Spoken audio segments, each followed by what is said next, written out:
8ኛ ዓመቱ ነው። በአጋጣሚ የ8ኛውን ዘንድሮ ደግሞ አቃቂ ቃሊቲ ክፍለ ከተማ የፌዴሬሽን ምክር ቤት፣ የተወካዮች ምክር ቤት፣ የፌዴራል ጠቅላይ ፍርድ ቤት ሶስቱ ህግ አውጪውና ህግ ተርጓሚ ማለት ነው በጣም ልዩ ትርጉም ባለው ሁኔታ ተገኝተናል። እንግዲህ የአረንጓዴ አሻራ ፕሮግራም ዝም ብሎ ተራ የችግኝ የመትከል ፕሮግራም አይደለም። መታወቅ ያለበት ችግኝ ዛፍ መትከል ብቻ ሳይሆን ተስፋን፣ ልማትን፣ የሀገርን የልማት ሉዓላዊነት የማረጋገጥ ጉዳይና የልማቷ የተረጋገጠ ሀገር ለትውልድ የማስተላለፍ ጉዳይ ነው። ስለዚህ ትልቅ ትርጉም አለው ማለት ነው። ስለዚህ ያንን ይዘን ዘንድሮም በዚህ ምክንያት ነው ተስፋን እንትከል ለሀገራችን፣ ለወጣቶች፣ ለተተኪዎች የለማች ሀገርና ስርክብ ከሚል መሰረታዊ መነሻ የታቀደ ነው። በዘንድሮ ዓመት እንደምታውቁት 800 ሚሊዮን ማለት 8 ቢሊዮን ችግኝ ይተከላል። ዛሬ ደግሞ በአንድ ቀን 800 ሚሊዮን ችግኝ። በነገራችን ላይ ይሄ ቁጥር ዝም ብለን እኛ ስናነሳው ቀላል ይመስለናል። ሳምቲንግ ሚራክል በዓለም ዘንድ ትልቅ ሪከርድ ያለው ነገር ነው። ባለፉት 7 ዓመታት 48 ቢሊዮን ችግኝ ተክለናል።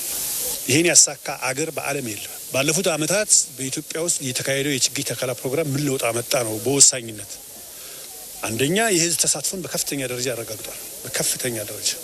ሁለተኛ የአፈር መሸርሸርን አስቁሟል። በግብርና ላይ ከፍተኛ ለውጥ አመጣል። አንድ ግብርና የሚለካበት ዋነኛው ነገር የምርታማነት ለውጥ ሲኖር ብቻ ነው። ስለዚህ ምርታማነት ለውጥ አለ። ስንዴ ላይ የምርታማነት ለውጥ አለ። ከ20 ምናምን ኩንታል ወደ 30 ምናምን ኩንታል አድጓል። በቆሎ ላይ ወደ 40 ምናምን ኩንታል አድርሰናል ፐር ሄክታር ማለት ነው። ስለዚህ ምርታማነት ጨምሯል ማለት ነው። የደን ሽፋናችን ቅድም የተከበረው አፈ ጉባኤ ሲናገሩ እንደነበረው ጨምሯል። 17% ነው የነበረው።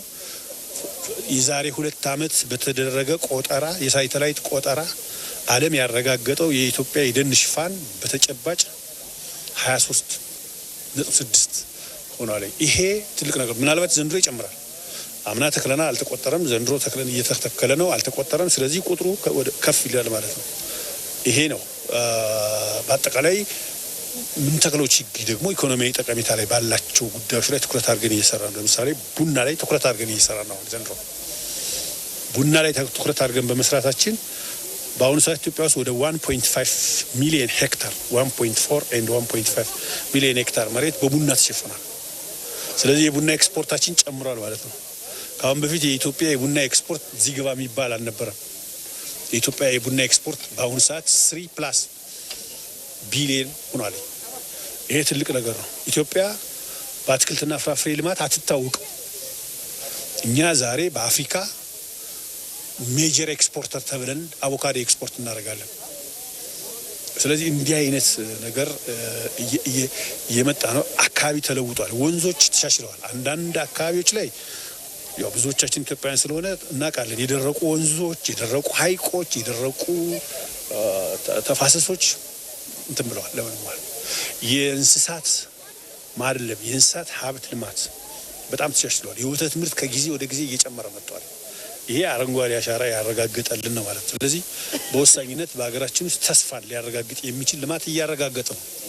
ይሄ ሁሉ ነገር ያለ ቻሌንጅ አይደለም። በጣም ብዙ ቻሌንጅ አለ። ኢትዮጵያ ውስጥ በርካታ ቻሌንጅ አለ። ለውጡን ለመከበር ቻሌንጅ አለ። ሰላም ለማስከበር ቻሌንጅ አለ። በዚህ ውስጥ ሆነን ግን ይህ ሁሉ ለውጥ እያመጣን ነው ያለ ነው ማለት ነው። ስለዚህ ይህ ኢትዮጵያውያንን ወደፊት የተሻለ ሀገር፣ የተሻለች ምድር፣ የተሻለች ኢትዮጵያን ለመገንባት እኛ ባደግንበት መንገድ ልጆቻችን እንዳያድጉ ሊያደርግ የሚችል ስራ እየሰራን ነው ያለ ነው ማለት ነው። ከዚህ በኋላ የሚኖረው ችግኝ ተከላውን ዛፍ መትከል ብቻ አይደለም። የምንተክለው ችግኝ ሰስቴኔብሊ በደንብ እንዲቀጥል ማለት እንዲጸድቅ ማለት ዘንድሮ አሁን 85% ኦፍ ከ8 ቢሊዮኑ የምንተክለው ችግኝ 85% መጽደቅ አለበት ተብሎ አቅጣጫ ተቀምጧል። ይህን መተግበር አለብን ማለት። ስለዚህ ከዚህ በኋላ የምንተክለው ምግብ መትከል፣ መድኃኒት መትከል፣ ፍራፍሬ መትከል፣ የምግብ ዋስትናን ማረጋገጥ እንዲህ አይነት ነገሮችን በደንብ አልመን መስራት መቻል አለብን ማለት ነው። አሁን ካልቸር ሆኗል፣ የህዝቡ ባህል ሆኗል። አሁን ችግኝ እንትከል ብለህ ሰው ስንጠራው አይቸገርም ለመምጣት። ስለዚህ ካልቸር እና በሁሉ ነገር ደስተኛ ነን። የኢትዮጵያን ብሔር ብሔረሰቦችና ህዝቦች አንድ የሚያደርግ ተግባር ነው። በነገራችን ላይ ከሀገራዊ ለውጡ በኋላ ከመለያየት ይልቅ አንድነታችንን የሚያጠናክሩ ተግባራት በስፋት እየመጡ ነው ያሉት። ያው ሰው በልዩነት ላይ የሚሰብክ ሁልጊዜ ልዩነቶችን ያነሳል። ኖርማሊ። ስለዚህ ኢትዮጵያ ውስጥ አሁን ባለው ተጨባጭ ሁኔታ ያሉ በመካከላችን ያሉ ወንድማማችነትና ተማማችነት እየተጠናከረ ነው ያለው።